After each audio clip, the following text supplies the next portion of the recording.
And Stephen, that chase ended right here on Joy Road above the Southfield Freeway. When the suspects were caught, the three of them bailed in three different directions. One of them ran down Joy Road and ended up right here on Ashton. He would be killed from a gunshot wound to the head, but just who pulled the trigger is still the subject of controversy. There they go.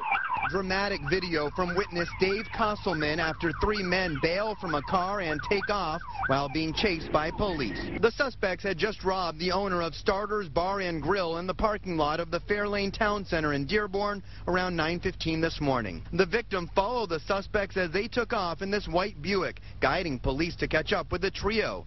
The three men bailed from their car on Joy Road above the Southfield Freeway in Detroit when police got close.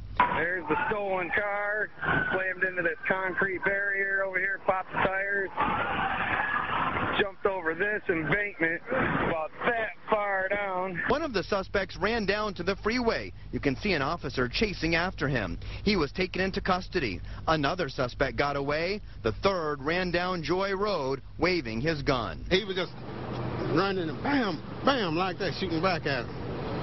He wasn't just shooting straight at him. He was just running away from him and was flying back. He was running away and shooting wildly at the cops behind him.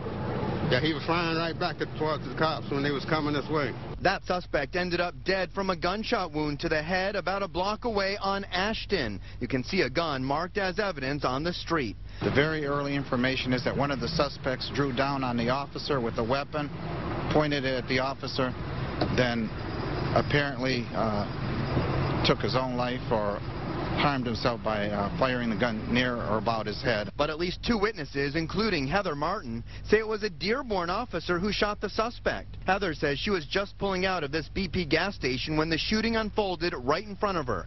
She says she has no reason to lie. I don't know them people from Adams or Eve. I came back because I knew it was wrong. And I didn't know that he was going to lie and say the boy killed himself. No, the boy did not kill himself. The officer was sitting in his car and didn't even get out. Pulled right there. You see where that truck is right there? Pulled right there. Aimed out his window. Bam. One shot. The boy was down. And this afternoon, Dearborn Police stand by their story that their officer never fired their weapon.